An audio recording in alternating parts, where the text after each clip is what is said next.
السلام عليكم ورحمة الله وبركاته. الحمد لله رب العالمين والصلاة والسلام على سيدنا محمد وعلى آله وصحبه أجمعين وما توفيقي إلا بالله لا حول ولا قوة إلا بالله العلي العظيم. سبحانك لا علم لنا إلا ما علمتنا إنك أنت العليم الحكيم.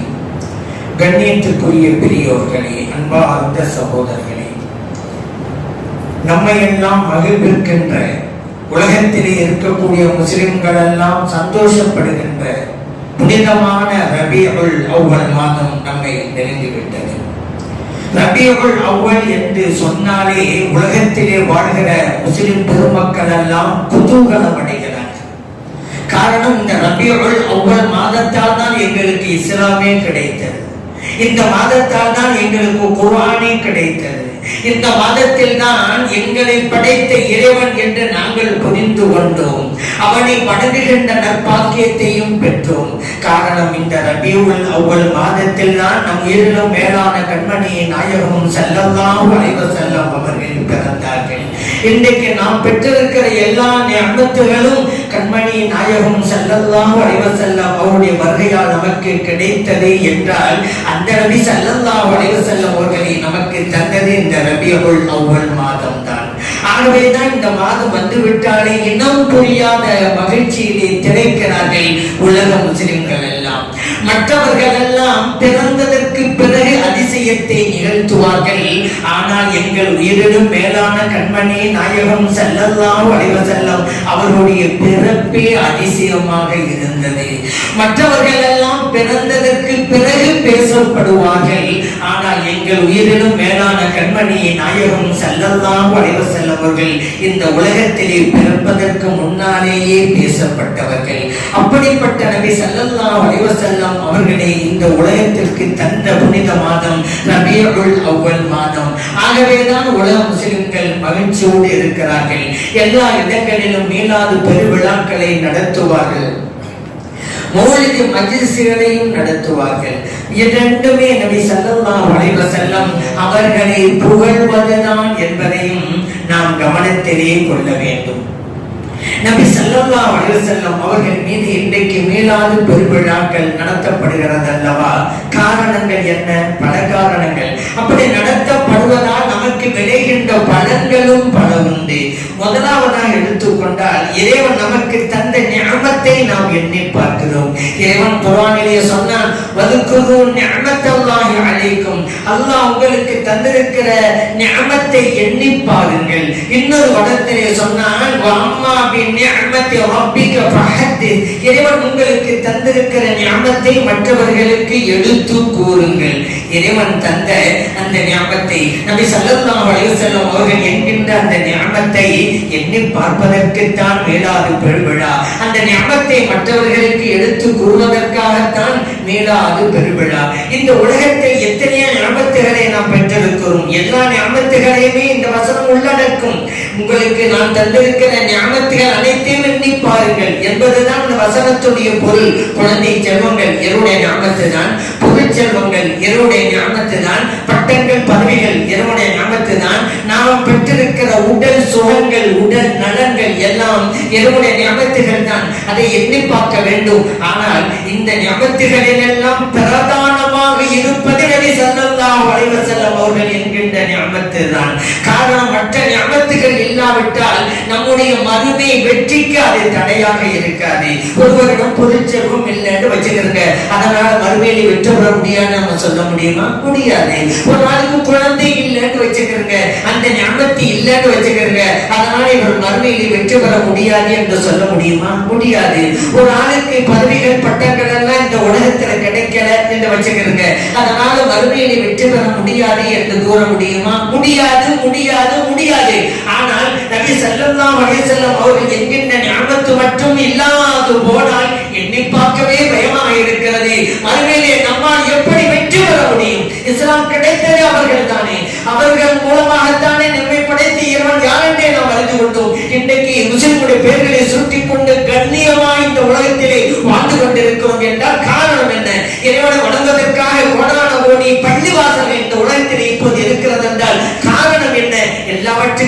ஸல்லல்லாஹு அலைஹி வஸல்லம் அவர்கள் தானே. அந்த நிஅமத்து மட்டும் இல்லாது போனால் மறுமையில் வெற்றி பெற முடியுமா? முடியாது. ஆகவேதான் எல்லா நிஅமத்துகளை விடவும் பிரதான நிஅமத்தாக நபி ஸல்லல்லாஹு அலைஹி வஸல்லம் அவர்கள் இருக்கிறார்கள். அவர்களை எண்ணி பார்க்கத்தான் மீலாது பெருவிழாவை நாம் கொண்டாடி கொண்டிருக்கிறோம். என்று சொல்ல போனா குர்ஆனில அல்லாஹ் தஆலா நபி ஸல்லல்லாஹு அலைஹி வஸல்லம் அவர்களை நிஅமத்து என்று அடையாளம் காட்டுறாங்க. நிஅமத்துங்கிறது எல்லாமே நிஅமத்து. ஆனா அல்லாஹ் குர்ஆனில ஸல்லல்லாஹு அலைஹி வஸல்லம் நிஅமத்துங்கிறான். நிஅமத்துங்கிற வார்த்தையை உபயோகிக்கிறோம். எப்படி தெரியுமா? வذ்குரு நிஅமத்தல்லாஹி அலைக்கும். அல்லாஹ்வுடைய நிஅமத்தை நீங்க எண்ணி பாருங்க. இது குன்தும் அஅதான் ஃபஅல்லஃப பைன குலூபிக்கும் ஃபஅஸ்பஹதும் பிநிஅமதிஹி இஹ்வானா. நீங்கள் எல்லாம் பகைவர்களாக இருந்தீங்க. அந்த மக்களை பார்த்து அல்லாஹ் தஆலா சொல்றான், பகைவர்களாக இருந்தீங்க, ஒருவருக்கொரு எதிரியாக இருந்தீங்க. உங்களுடைய உள்ளங்கள்ல அல்லாஹ் தஆலா அன்பையும் நேசத்தையும் பாசத்தையும் போட்டான். அந்த அல்லாஹ்வுடைய நிஅமத்தின் மூலமாக நீங்கள் சகோதரர்களாக மாறிவிட்டீர்கள். நீங்கள் ஆகிவிட்டீர்கள். இறைவனுடைய நிஅமத்தின் மூலமாக இஹ்வானன் சகோதரர்களாக. நான் உங்கள்கிட்ட கேட்கிறேன், யார் மூலமாக அந்த மக்கள் எல்லாம் சகோதர சகோதரிகளாக இருந்தாங்க? ஒவ்வொரு பகைவர்களா இருந்தாங்க இல்ல? அப்படித்தானே வாழ்ந்துட்டு இருந்தாங்க. சின்ன பிரச்சனைக்கு கூட ஆண்டாண்டு காலங்கள் சண்டை போட்டுக்கிட்டு இருந்த கூட்டம் தானங்க அந்த அரபியர்கள் கூட்டம். அந்த கூட்டம் யாரின் மூலமாக சகோதரர்களா இருந்தாங்க? எல்லாம் சொல்லுவோம், நபி ஸல்லல்லாஹு அலைஹி வஸல்லம் மூலமாக தான் அவங்க சகோதரர்களா இருந்தாங்க. அப்படி சொல்றோம்ல, அல்லாஹ் சொல்றான் பிநிஅமதிஹி, அல்லாஹ்வுடைய நிஅமத்தின் மூலமாக சகோதரர்களாக மாறினீர்கள். அப்ப அந்த நிஅமத் யாரு? நபி ஸல்லல்லாஹு அலைஹி வஸல்லம் அவங்களுக்கு. அப்ப அல்லாஹ்வுடைய வார்த்தையை கூறுகிறது நபி ஸல்லல்லாஹு அலைஹி வஸல்லம் அவர்கள் நிஅமத். அதே இறைவன் சொல்றான், என்னுடைய நியமத்தை எண்ணி பாருங்க, என்னுடைய நியமத்தை மக்கள் எடுத்து கூறுங்க. அதனாலதான் இந்த வசனங்களுடைய கட்டளையை ஏற்றுத்தான் நாம் மீலாது நபி பெருவிழாவை நடத்தி கொண்டிருக்கிறோம். அந்த விழாவின் மூலமாக நாம் பெறுகிற இன்னொரு பலன் என்ன தெரியுமா? கண்மணியின் நாயகம் ஸல்லல்லாஹு அலைஹி வஸல்லம் அவர்கள் மீது ஸலவாத்து கூறுகின்ற வாய்ப்பை பெற்றிருக்கிறோமே. 2 மணி நேரங்கள் 3 மணி நேரங்கள் மீலாது நபி பெருவிழா நடக்கிறது என்றால் ஆரம்பத்திலிருந்து முடிகிற வரைக்கும் எத்தனை எத்தனை தடவைகள் ஸலவாத்துகள் அந்த மஜ்லிஸிலே கூறப்படுகிறது. இறைவன் சொன்னானே, இன்னல்லாஹ வ மலாயிகதஹு யுஸல்லூன அலன் நபி. நிச்சயமாக அல்லாஹ்வும் அவருடைய மலக்குமார்களும் நபிகள் நாயகம் ஸல்லல்லாஹு அலைஹி வஸல்லம் அவர்கள் மீது ஸலவாத்து கூறுகிறார்கள். யா அய்யுஹல்லதீன ஆமனூ, இறை நம்பிக்கையாளர்களே, ஸல்லு அலைஹி வ ஸல்லிமு தஸ்லீமா. நீங்களும் நபி ஸல்லல்லாஹு அலைஹி வஸல்லம் அவர்கள் மீது ஸலவாத்து சொல்லுங்க, சலாமும் கூறுங்க என்று அல்லாஹ் கட்டளை போடுறானே. இந்த கட்டளையை நிறைவேற்றுகின்ற பிரதான இடம் மீலாது நபி பெருவிழாவுடைய மஜ்லிஸ்கள். இந்த வசனத்தை நாம் அங்கே அமல்படுத்துகிறோம். வேற எத்தனை இடத்துல நம்ம அமல்படுத்திட்டு இருக்கிறோம்? நான் கேட்கிறேன், இதுக்கிட்டு ஒரு நாளைக்கு எத்தனை தடவை நம்ம ஸலவாத்துக்கான நேரம் ஒதுக்கிட்டு இருக்கிறோம்? சொல்லுங்க பார்க்க. ஒவ்வொருவரும் தன் நெஞ்சில கை வச்சு தொட்டு சொல்லுங்க பார்க்கலாம். இல்லங்க, மீலாது பெருவிழா நடந்துருச்சுன்னு வச்சுக்கிறேங்க, அந்த 3 மணி நேரங்கள் ஸலவாத்து மழை பொழியப்பட்டுக் கொண்டே இருக்கும்.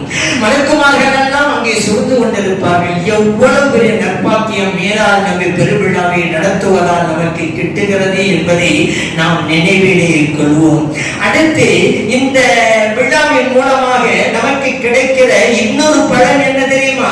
இறைவனுடைய மார்க்கத்தை மற்றவர்களுக்கு எடுத்து கூறுகிற நல் வாய்ப்பு கிட்டுகிறது. பள்ளிவாசலுடைய வளாகத்திலே மீலாது நபி பெருவிழா நடக்கும், அல்லது ஒரு பள்ளிக்கூடத்துடைய திடலிலே நடக்கும், அல்லது ஊருடைய பொது மைதானத்திலே நடக்கும், விளையாட்டு மைதானத்திலே நடக்கும். மக்கள் எல்லாம் ஒட்டு விடுகிறார்கள். முஸ்லிம்கள் மட்டுமா? முஸ்லிம்கள் அல்லாதவர்களும் கூட அங்கே ஒட்டு விடுகிறார்கள். இங்கே நபி ஸல்லல்லாஹு அலைஹி வஸல்லம் அவர்களை பற்றி பேசப்படுகிறது, இஸ்லாத்தை பற்றி பேசப்படுகிறது, குர்ஆனை பற்றி பேசப்படுகிறது. ஆகவே இஸ்லாத்தை பற்றி மற்ற சமூகத்து மக்களுக்கும் கொண்டு போய் சேர்க்கிற நல் வாய்ப்பை மீலாது நபி பெருவிழா தந்து கொண்டிருக்கிறது. உதுஉ இலா சபீலி ரப்பிக பில் ஹிக்மதி வல் மௌஇலத்தில் ஹஸனா. உங்கள் ரப்புடைய பாதையின் பக்கம் மக்களை அழையுங்கள், தத்துவத்தை கொண்டும் ஞானத்தை கொண்டும் அழகான நல்லுரையை கொண்டும் அழையுங்கள் என்று சொன்னானே இறைவன் குர்ஆனிலே. அந்த வசனத்தை அமல் செய்கிற நல் வாய்ப்பு மீலாது நபி பெருவிழாவின் மூலமாக நமக்கு கிட்டுகிறது. துன்தும் ஹைர உம்மத்தின் உஹ்ரிஜத்தில் லின்னாஸ். அல்லாஹ் சொன்னான், நீங்கள் சிறந்த சமுதாயம். என்ன தெரியுமா? தஅமுரூன பில் மஅரூஃப், மக்களுக்கு நல்லதை கொண்டு ஏவுகிறீர்கள். வ தன்ஹவுன அனில் முன்கர், தீயதை கொண்டு மக்களை தடுக்கிறீர்கள். ஆக ஆகவே நீங்கள் சிறந்த சமுதாயம் என்றானே, அந்த சிறந்த சமுதாயம் என்பதற்குண்டான காரணத்தை செயல்படுத்துகிற வாய்ப்பை மீலாது நபி பெருவிழா நமக்கு தந்து கொண்டிருக்கிறது. அடுத்து இன்னொன்னு சொல்லுங்க, மீலாது நபி பெருவிழா அன்னைக்கு நம்ம மகிழ்ச்சியோடு இருக்கிறோம் அல்லவா? புத்தாடையை புனைகிறோம், புதுமணம் பூசுகிறோம், சோறாக்கி போடுகிறோம். எத்தனை ஊர்களிலே சோறாக்கி போடுவார்கள், ஊர்வலங்கள் நடத்துவார்கள், கொடிகளுடைய தோரணங்கள், மின் விளக்குகளுடைய அலங்காரங்கள். இதுவெல்லாம் ஏன்? நாம் மகிழ்ச்சியோடு இருக்கிறோம் என்பதனுடைய அடையாளங்கள். சில பேர் இஸ்லாம் அப்படி இந்த முத்திர ஊத்துவாங்க. மற்ற எல்லா நிகழ்வுகளிலேயும் இஸ்லாம் செஞ்சுக்கிட்டு இங்க மட்டும் இஸ்லாம் செய்யுங்க அப்படிமாங்க. ஏன் தெரியுமா? இது எல்லாம் அன்றைக்கு செய்யறோம், நாங்கள் மகிழ்ச்சியா இருக்கிறோம் அப்படியே காட்டுறதுக்கு தான். நீங்க கேட்கலாம், மகிழ்ச்சியா இருக்கிறோம்னு காட்டிதான் ஆகணுமா? ஆமாங்க, காட்டிதான் ஆகணும். ஏங்க? அல்லாஹ் குர்ஆன்ல சொல்லிட்டாங்க, குல் பிஃபத்லில்லாஹி வ பிரஹ்மத்திஹி. நபி அவர்களே, மக்களுக்கு நீங்க கூறுங்க, அல்லாஹ்வுடைய அருளும் அவனுடைய அருட்கொடையும் கிடைத்திருக்கிறது அவர்களுக்கு. ஃபபிதாலிக ஃபல்யஃப்ரஹு. அவர்களுக்கு கிடைத்திருக்கிற அந்த ரஹ்மத்தை எண்ணி பார்த்து தங்களின் மகிழ்ச்சியை வெளிப்படுத்தட்டும். அல்லாஹ்வுடைய ரஹ்மத் கிடைச்சிருக்கு, மகிழ்ச்சியை வெளிப்படுத்தணும். இது யாருடைய கட்டளை? நம் இறைவனுடைய கட்டளை. இது சரி, ரஹ்மத்து கிடைச்சிருக்குது, மகிழ்ச்சியை வெளிப்படுத்தணும் என்று இந்த வசனம் சொல்லுது. இப்ப அடுத்த கேள்வி, அந்த ரஹ்மத்து எதுங்க அப்படிங்கிறதான அந்த கேள்விக்கும் இறைவனை பதில் தருகிறான். வமா அர்சல்னாக இல்லா ரஹ்மத்தல் லில் ஆலமீன். நபி அவர்களே, உங்களை அகிலத்திற்கெல்லாம் ரஹ்மத்தாக அனுப்பி வைத்தோம், அருட்கொடையாக அனுப்பி வைத்தோம். ஒரு வசனம் கூறுகிறது, அல்லாஹ்வுடைய ரஹ்மத்து கிடைத்திருக்கிறது, அதை எண்ணி பார்த்து மகிழ்ச்சி கொண்டாட வேண்டும். இன்னொரு வசனம் கூறுகிறது, அந்த ரஹ்மத்து நம் உயிரிலும் மேலான கண்மணி நாயகம் ஸல்லல்லாஹு அலைஹி வஸல்லம் அவர்கள் தான். ஆகவே ரஹ்மத்தாக கிடைத்த நபி ஸல்லல்லாஹு அலைஹி வஸல்லம் அவர்கள் எண்ணி பார்த்து மகிழ்ச்சியை வெளிப்படுத்த வேண்டும், குதூகலத்தை வெளிப்படுத்த வேண்டும் என்பதற்காகத்தான் அதை நாம் செய்து கொண்டிருக்கிறோம். நமக்கும் அது ஒரு பெருநாள். சில பேர் என்ன புதுசு புதுசா விதத்தை உண்டாக்குறீங்களே, மார்க்கத்துல ஹஜ் பெருநாள் இருக்குது, நோன்பு பெருநாளும் இருக்குது, அது என்னங்க மீலாது நபி பெருநாள் அப்படிங்கிறீங்களே என்று கேட்பாங்க. நான் சொல்றது, அந்த ரெண்டு பெருநாட்களும் எங்களுக்கு கிடைத்ததே மீலாது நபி பெருவிழாவின் மூலமாகத்தான். நபி ஸல்லல்லாஹு அலைஹி வஸல்லம் அவர்கள் இல்லையானால் எங்களுக்கு ஏது ஹஜ் பெருநாள்? அவர்கள் எல்லாரும் போனால் எங்களுக்கு ஏது நோன்பு பெருநாள்? எங்களுக்கு இந்த இரண்டு பெருநாட்களையும் தந்ததே நபி ஸல்லல்லாஹு அலைஹி வஸல்லம் அவருடைய வருகை தான். ஆகவே அந்த வருகை புரிந்த நாளே எங்களுக்கு பெருநாள் தான். எப்படின்னு கேக்குறீங்களா? வருகை புரிந்த நாள் இருக்கட்டுங்க, அது பொய் பெருநாளுங்கிறீங்களே அப்படின்னு கேக்குறீங்களா? பாருங்க, குர்ஆனுடைய வசனத்தை படிச்சு பாருங்க. ஈசா அலைஹிஸ்ஸலாம் அவர்கள் அல்லாஹ்ட்ட ஒரு துஆ செஞ்சாங்க.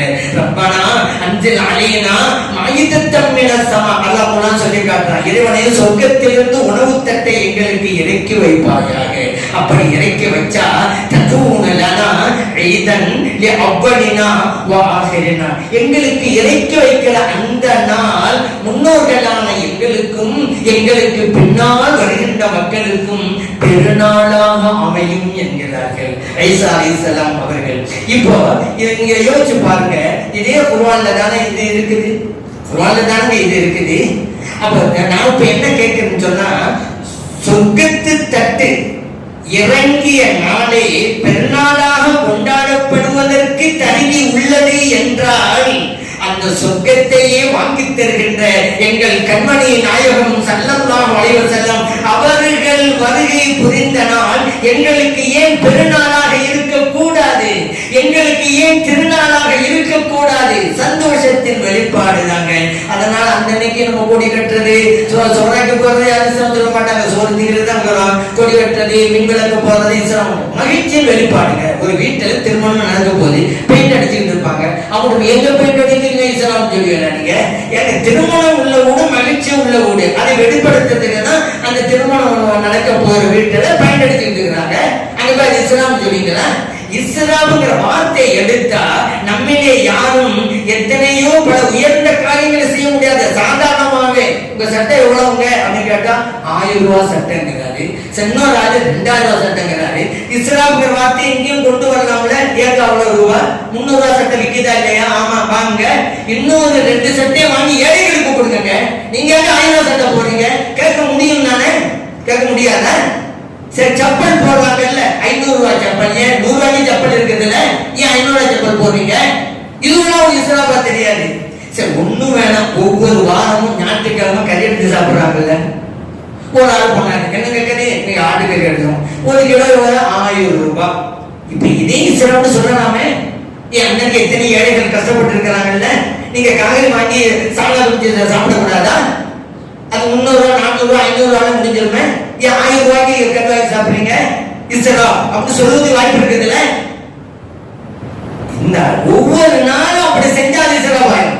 ஒவ்வொரு நாளும் ஒரு கறாங்கே சாப்பிட்டாங்க இஸ்லாம் தான். எத்தனை ஏழை மக்கள் கஷ்டப்படுறாங்க, ஏன் இப்படி செய்யற ரைட்டு. எண்டாவது ஒரு நாள் ஞாயிற்றுக்கிழமைங்கிறது ஒரு மகிழ்ச்சி. ஆண்கள் பிள்ளைகள்லாம் லீவா இருக்கிறாங்க, சந்தோஷமா இருக்கிறோம், நல்ல கடையா வாங்கி சாப்பிடுவோம் அப்படிங்கிறவங்க செய்து இருந்தாங்க. அது இஸ்லாம்ங்கிற வார்த்தையை எடுத்தாமாக்கா எந்த காரியத்தையும் செய்ய முடியாது. அதனால எல்லா நாட்களையும் கொடி கட்டணும் இஸ்லாம் தான். எல்லா நாட்களும் விளக்கு போட்டணும் இஸ்லாம் தான். நம்ம என்றாவது ஒரு நாள் சந்தோஷமா இருக்குங்கிறத அடையாளத்துக்காக ஒண்ணுமே செய்யல, சும்மா எப்ப போலவே இருக்கிறோம், சந்தோஷமா இருக்கிறோம். என்ன சந்தோஷமா இருக்கு? எப்ப போல தானே இருக்கீங்க நீங்க. என்ன சந்தோஷம்? சந்தோஷம் தான். ஒண்ணு வேணாம், பெருநாட்டு வச்சிருக்காங்க, எல்லாம் புது ட்ரெஸ் எடுக்கிறீங்கல்ல. உங்களுக்கு ட்ரெஸ்ஸே இல்லையா? நீங்க எல்லாம் போடுறது 10 ட்ரெஸ் இருக்குது இல்ல, எப்ப நீங்க எடுக்கிறீங்க? இது சந்தோஷமான நாள், ஆகவேதான் புது ட்ரெஸ் எடுக்கும் சொல்ல தெரியுதுல.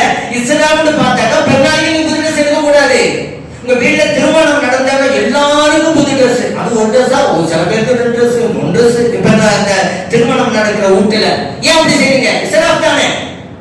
அதனால சந்தோஷத்தை வெளிப்படுத்துவதற்கு ஒரு நாள் செய்வது இஸ்லாம் ஆகாது. அதை நீங்க புரிஞ்சுக்கொள்ளுங்க. நம்ம ஒரு நாள் தான் அதை செய்யறோம், சந்தோஷமா இருக்க காட்டுவதற்காக. சந்தோஷமா இருக்கணும்னு அல்லாஹ் குர்ஆன்ல சொல்லிட்டான். அதற்காகத்தான் இது இந்த நிகழ்வு எல்லாம் அந்த அன்னைக்கு நடக்குது. சந்தோஷம் பித்அத்து மீலாத் விழா. ஏங்க நபி ஸல்லல்லாஹு அலைஹி வஸல்லம் காலத்திலே இருந்ததா அப்படின்னு கேட்பாங்க. நபி ஸல்லல்லாஹு அலைஹி வஸல்லம் காலத்திலே இருந்ததா? இப்படி எல்லாம் விழா நினைச்சு கொடி கட்டினாங்களா, ஸ்டேஜ் போட்டாங்களா, மைக் வச்சாங்களா, சேர் போட்டாங்களா அப்படின்னு கேட்பாங்க. இது நீங்களே செய்வீங்கல்ல. நான் கேட்கிறேன், வரதட்சணை ஒழிப்பு கூட்டம் போவீங்கல்ல, உங்களுக்கு அதே ஸ்டேஜ், அதே மைக்கு, அதே சேர் தான் செய்வீங்க. எப்படி நபி ஸல்லல்லாஹு அலைஹி வஸல்லம் காலத்துல வரதட்சணை ஒழிப்பு கூட்டம் நடந்துச்சா? சமூக விழிப்புணர்வு கூட்டம் நடத்திருக்கல, அதே மேலே அதே மைக்கு சேரு செய்றீங்கல்ல. நபி ஸல்லல்லாஹு அலைஹி வஸல்லம் காலத்துல இப்படி எல்லாம் சமூக விழிப்புணர்வு கூட்டம் நடந்துச்சா? இல்லையே. அப்ப அந்த விதத்தை நீங்க செஞ்சுக்கிட்டு மீலாது விழா நடத்துற மட்டும் விதத்துக்கிறீங்க. நபி ஸல்லல்லாஹு அலைஹி வஸல்லம் அவர்களை புகழ்வதுதான் மீலாத். அப்படி நடந்திருக்கிறது. நபி ஸல்லல்லாஹு அலைஹி வஸல்லம் காலத்திலேயே நடந்திருக்கிறது. எப்படி தெரியுமா? நபி ஸல்லல்லாஹு அலைஹி வஸல்லம் வர்றாங்க மஸ்ஜித் நபவிக்கு, சஹாபா பெருமக்கள் எல்லாம் பேசிக்கிட்டு இருக்கிறாங்க. அந்த பேச்சு முந்திய நபிமார்களை புகழ்கின்ற பேச்சு. அந்த சஹாபியர் ஒருவர் சொன்னாங்க, ஆதம் அலைஹிஸ்ஸலாம் அவர்கள் சஃபியுல்லாஹ், அல்லாஹ்வால் தேர்ந்தெடுக்கப்பட்டவர்களாக இருக்கிறாங்க. இன்னொரு தோழர் சொன்னாங்க, இப்ராஹிம் ஹலீலுல்லாஹ், இப்ராஹிம் அலைஹிஸ்ஸலாம் அவர்கள் அல்லாஹ்வுடைய ஹலீல் நண்பராக இருக்கிறாங்க. இன்னொரு தோழர் சொன்னாங்க, மூசா அலைஹிஸ்ஸலாம் நஜியுல்லாஹ், மூசா அலைஹிஸ்ஸலாம் அவர்கள் அல்லாஹ்வோடு பேசியவர்களாக, அல்லாஹ்வால் பாதுகாக்கப்பட்டவர்களாக இருக்கிறாங்க. இன்னொரு தோழர் சொன்னாங்க, ஈசா ரூஹுல்லாஹ், ஈசா அலைஹிஸ்ஸலாம் அவர்கள் அல்லாஹ்வுடைய ரூஹாக இருக்கிறாங்க. இப்படி பேசிட்டு இருக்காங்களா? ஸல்லல்லாஹு அலைஹி வஸல்லம் கேட்கிறாங்க. உடனே வர்றாங்க. அருமை தோழர்களுக்கு மத்தியில வந்த உடனே சொன்னாங்க, தோழர்களே, நீங்கள் பேசுகின்ற பேச்சுக்களை நான் கேட்டேன். நீங்கள் சொன்னதெல்லாம் உண்மைதான். ஆதம் அலைஹிஸ்ஸலாம் அவர்கள் சஃபியுல்லாஹ் தான், இப்ராஹிம் அலைஹிஸ்ஸலாம் அவர்கள் ஹலீலுல்லாஹ் தான், மூசா அலைஹிஸ்ஸலாம் அவர்கள் நஜியுல்லாஹ் தான், ஈசா அலைஹிஸ்ஸலாம் அவர்கள் ரூஹுல்லாஹ் தான். ஒன்றை விளங்கிக் கொள்ளுங்கள், அன ஹபீபுல்லாஹ், நான் ஹபீபுல்லாஹ்வாக இருக்கிறேன், அல்லாஹ்வுடைய நேசராக இருக்கிறேன் என்றார். அது மட்டும் இல்ல, அடுத்து சொல்றாங்க, ஆனா அவ்வளவு ஷாஃபிஈன், மறுமையிலே முதலாக பரிந்துரை செய்யக்கூடியவன் நானாக இருப்பேன். அவ்வளவு ஷாஃபிஈன், மறுமையிலே பரிந்துரை ஏற்றுக்கொள்ளப்படுபவர்களிலும் முதலாவது நபராக நான் இருப்பேன். சொர்க்கத்து கதவை முதலாக தட்டுபவனாகவும் நான் தான் இருப்பேன். இதை பெருமைக்காக சொல்லவில்லை என்கிறார்கள் நபிகள் நாயகம் ஸல்லல்லாஹு அலைஹி வஸல்லம் அவர்கள் திருமேனியிலே பதிவு செய்யப்பட்ட ஹதீஸ். இதெல்லாம் எங்க நடக்குது? மஸ்ஜித் நபி பள்ளிவாசல் நடக்குதுங்க. பள்ளிவாசல்ல தான் நபிமார்களை புகழ்ந்து பேசிட்டு இருக்கிறாங்க அருமை தோழர்கள். அந்த புகழிலே என்னையும் சேர்த்துக் கொள்ளுங்கள், ஆனா ஹபீபுல்லாஹ் என்கிறார்கள் நபி ஸல்லல்லாஹு அலைஹி வஸல்லம் அவர்கள். ஸல்லல்லாஹு அலைஹி வஸல்லம் நடந்துச்சா இல்லையா? பள்ளிவாசல்ல நீங்க சொல்றது என்ன? பள்ளிவாசலுக்குள்ள மீளாத நபி. பள்ளிவாசல்ங்கிறது தொழுகைக்காக ஒரு இடம் தானே. யாருக்கு சொல்லி கொடுக்கிறார் புத்தி? நபி ஸல்லல்லாஹு அலைஹி வஸல்லம். நபி ஸல்லல்லாஹு அலைஹி வஸல்லம் வந்தாங்கல்ல, அந்த தோழரை பார்த்து, பள்ளிவாசலுக்குள்ளே உட்கார்ந்து கொண்டான நபிமார்களை புகழ்ந்து கொண்டிருக்கிறீர்கள் அப்படியே கேட்டாங்க. அந்த புகழிலே என்னையும் சேர்த்துக் கொள்ளுங்கள், எனக்கும் இறைவன் இத்தகைய சிறப்புகளை தந்திருக்கிறான் என்பதையும் வெளிப்படுத்துங்கள் என்றார்கள் நபி ஸல்லல்லாஹு அலைஹி வஸல்லம் அவர்கள். ஆகவே மீலாதுன் நபி என்பது பித்அத் அல்ல, அது நபி வழி. இன்னும் சில பேர் சொல்லுவாங்க, இந்த மீலாதுங்கிறது முதலாக நடத்தினது யார் தெரியுமா? அல் மலிக்குல் முலஃபர் அபூ சயீத் குப்துரி என்கிற மன்னர் தான் அப்படின்னு சொல்லுவாங்க. இவர் ஹிஜ்ரி 7ஆம் நூற்றாண்டிலே வாழ்ந்தவர். அவர் தான் முதலாக, சில கிதாபுகள்ல எழுதுறாங்க முதலாக இவர் செய்தார் அப்படின்னு. எதை? மீலாதையே முதலாக செய்தார் இல்லை, அறகுறையா படிச்சு வச்சுக்கிட்டு நம்ம சொன்னது இது பின்னால வந்ததுதான். அல் மலிக்குல் முலஃபர் அபூ சயீத் தானே இதை நடத்தினார். ஏங்க அங்க எப்படி இருக்குது? முதலாக என்பது அந்த மீலாதை நடத்துவதல்ல, அரசாங்க சார்பிலே மீலாதை நடத்துவது. அப்படி முதலாக செய்தவர் இவர் தான். நல்ல அரசாங்க மலிக்குல் முலஃபர் அபூ சயீத் சொல்லி கூப்பிட போய் பாருங்க. அவர் பத்தி ரொம்ப விமர்சையாக அழகான அற்புதமான மன்னராக இருந்தார். மதரசாக்கள், பள்ளி வாசல்கள், மருத்துவமனைகள் எல்லாம் அவர் உண்டாக்கினார். அவர் அழகான அற்புதமான மன்னர் அவர்.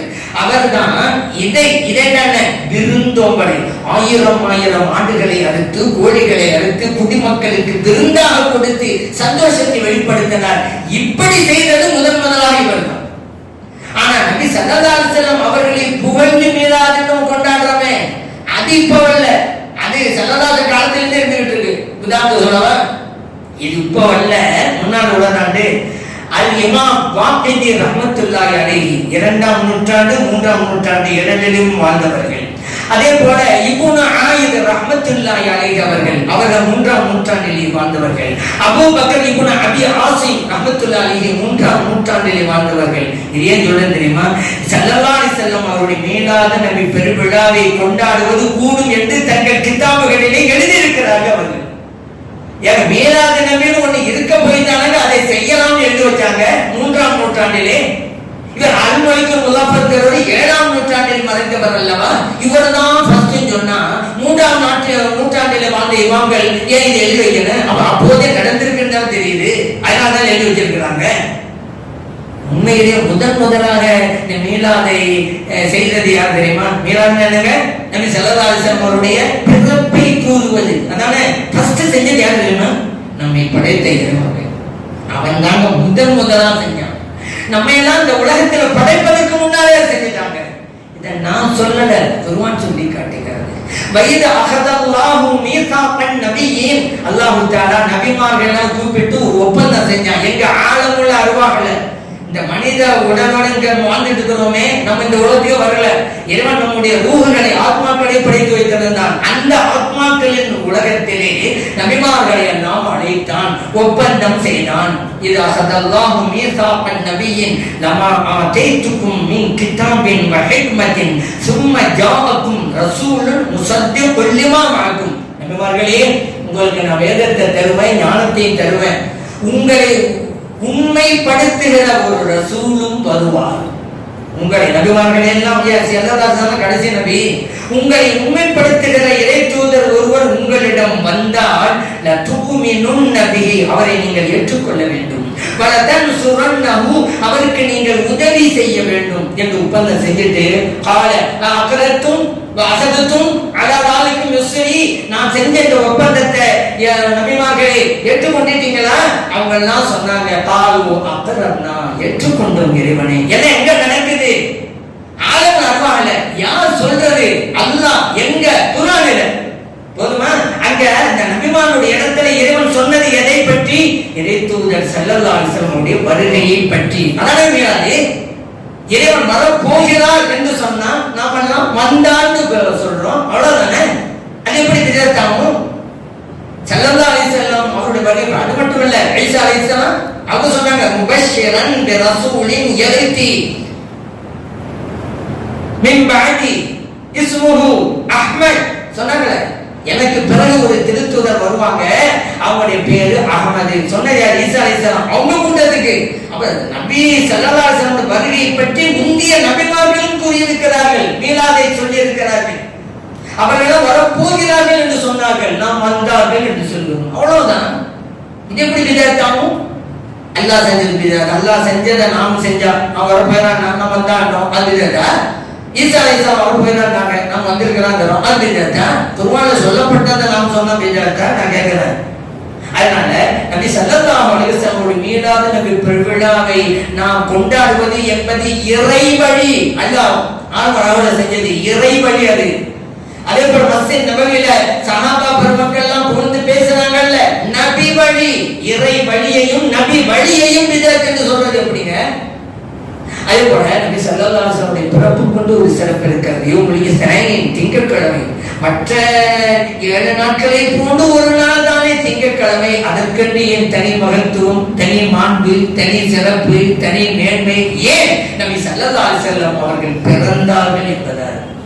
ஒரு சஹாபி கேட்கிறாங்க, யார சொல்லலாம், நான் திங்கட்கிழமை நம்பிக்கலாம் வைங்க தீகி உள்ளித்து அந்த நாளதான் நான் பிறந்தேன். தன் பிறப்புக்கும் ஒரு சிறப்பு இருக்கிறது என்கிற எடுத்து கேட்டாங்கல்ல. இல்லாமே திங்கட்கிழமை நம்பிக்கலாமா, யார சொல்லலாம், நான் வைங்க அதோ முடிச்சிருக்கலாம்ல. அந்த அன்னைக்கு தாங்க நான் பிறந்தேன் அப்படி ஏன் சொன்னாரு? அவர்கள் பிறப்புக்கும் ஒரு சிறப்பு இருக்கிறது என்று காமிக்கிறார்கள். முஸ்லிம்களை பதிவு செய்யப்பட்ட அந்த அன்னைக்குதான் குர்ஆனும் இறங்கியது என்பதையும் சேர்த்து சொன்னார்கள் நபி ஸல்லல்லாஹு அலைஹி வஸல்லம் அவர்கள். இப்ப சில பேர் சொல்லுவாங்க, புகழ்றீங்க அதெல்லாம் சரிதான், ஆனா வரம்பு மீறி புகழ்றீங்க, அது ஒரு குற்றச்சாட்டு. விதாத்து அது ஒண்ணு, நீ வரம்பு மீறி போறீங்க, அது ஒரு ஹதீஸ் கொண்டு வர. எல்லாத்துக்கும் ஹதீஸை கொண்டு வந்து தானே ஏமாந்து போயிருக்கிறாங்க. அது ஒரு நபி ஸல்லல்லாஹு சொன்னது உண்மை. லா துத்ரூனி கமா அத்ரத்தின் நஸாரா இப்னு மரியம். என்னை வரம்பு மீறி புகழாதீங்க. நஸாராக்கள் ஈசா அலைஹிஸ்ஸலாம் அவர்களை வரம்பு மீறி புகழ்ந்ததில் போல புகார்ல இருக்குது. இந்த ஹதீஸ் மீலாத் நபி விழா நடத்தாதீங்கன்னு சொல்லுது, நடத்துங்கன்னு தான் சொல்லுது. ஏன் நபி ஸல்லல்லாஹு அலைஹி வஸல்லம் என்ன புகழாதீங்கன்னு சொல்லல, வரம்பு மீறி புகழாதீங்கன்னாங்க. அப்படின்னா புகழுங்கன்னு அர்த்தம். வரம்பு மீறாங்க. இந்த வயிறு குடைக்க சாப்பிடாதேன்னு நான் சொன்னேன், சாப்பிடாதேன்னு உங்களுக்கு சொன்னேன்னா வயிறு குடைக்க சாப்பாடுன்னா சாப்பிடுங்கன்னு அர்த்தம், அளவோடு சாப்பிடுங்க அப்படின்னு அர்த்தம். வேகமா ஓடாத அப்படின்னு ஒரு தாய் சொல்ற மகனை பார்த்து ஓடாதான்னு அர்த்தம், வேகமா ஓடாதான், ஓடு மெதுவா ஓடுன்னு அர்த்தம். அர்த்தமா தானங்க. மஞ்சள் சாப்பிடாத அப்படின்னு முட்டையை சாப்பிடுறான்னு அர்த்தமா?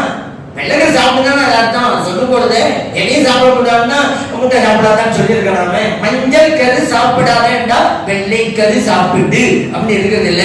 வரம்பு மீறி புகழாதே என்றால் வரம்பு மீறாமல் புகழு இருக்குதா இல்லையா? அதனால புகழுங்கிறது தான் அதுல இருக்குது. இன்னும் சொல்றீங்க வரம்பு மீறாங்க அவங்க சொல்றாங்க. எங்களுக்கு கவலை என்னன்னா வரம்பு மீறாதீங்களா, இன்னும் நாங்க எல்லையில் தொடலன்னு கவலைப்பட்டு இருக்கிறோம்.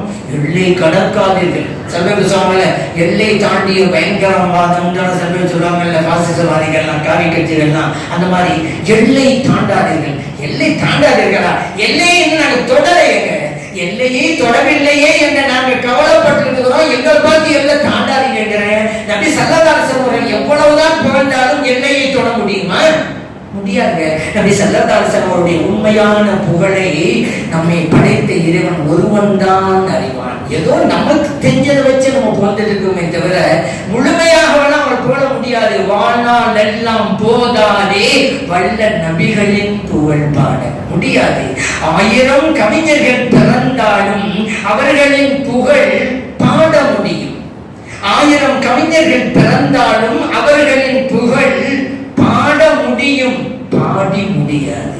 அப்படிப்பட்டவர்கள் நபி ஸல்லல்லாஹு அலைஹி வஸல்லம் அவர்கள். அவர்களுடைய எல்லையை தொடாதீங்க, என்ன தொடவே இல்லையா நாங்க அந்த கவலை இருக்கும். அதான் ஹஸ்ஸான் இப்னு சாபித் ரலியல்லாஹு அன்ஹு அவங்க சொல்றாங்க, நபி ஸல்லல்லாஹு அலைஹி வஸல்லம் அவர்கள் பேரழகு மிக்கவர்களாக இருந்தார்கள். அந்த அழகை பற்றி சொல்லும் பொழுது எந்த பெண்மணியும் இந்த உலகத்திலே நபி ஸல்லல்லாஹு அலைஹி வஸல்லம் அவர்களை போன்று ஈண்டெடுத்ததில்லை என்கிறார்கள். அவ்வளவு அழகு.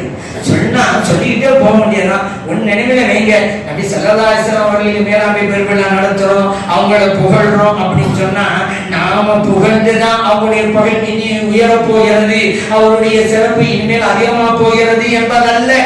ஏன் அல்லாஹ் குர்ஆன்ல சொன்னா வரஃபஅனா லக திக்ர, நபி அவர்களே உங்களின் புகழை நாம் உயர்த்தி விட்டோம். இறைவன் உயர்த்தியதற்கு பிறகு நாம் உயர்த்த போகிறோம் இல்லை. ஆனாலும் அவர்களை புகழ்கிறோம். ஏன் தெரியுமா? நமக்கு புகழ் கிடைக்க வேண்டும் என்பதற்காக. அது நம்ம சுயநலம். நாங்க நம்மளாம் போதோட சலாசாமலுக்கு அப்படியே அல்ல கூட்டிகிட்டே போறாங்க. அந்த உயர்த்தி வச்சிருக்காங்க. அந்த குரான் சொல்லுங்க. அதான் சொல்லுவாங்க, அத்தர் இருக்கிறது, அத்தரிலே மனமும் இருக்கிறது. அதை உடையிலே பூசினால் உடை மணக்கும். பூசலண்ட உடைக்கு மனம் இல்லை, ஆனால் அத்தரில் இருக்கிற மனம் அதில் இருந்து கொண்டுதான் இருக்கும். சந்தனம் மணக்கிறது. அந்த சந்தனத்தை உடம்பிலே பூசினால் உடம்பு மணக்கும். பூசவில்லையானால் உடம்புக்கு மனம் இல்லை, ஆனால் சந்தனத்தில் இருக்கிற மனம் அதில் இருந்து கொண்டுதான் இருக்கும். நபி ஸல்லல்லாஹு அலைஹி வஸல்லம் அவர்கள் புகழுக்குரியவர்கள். அவர்களை நாம் புகழ்ந்தால் நமக்கு புகழ் கிடைக்கும், புகழவில்லையானால் நமக்கு புகழ் இல்லை. அந்த நபி ஸல்லல்லாஹு அலைஹி வஸல்லம் அவர்களுடைய புகழ் அவர்களிடம் இருந்து கொண்டுதான் இருக்கும்.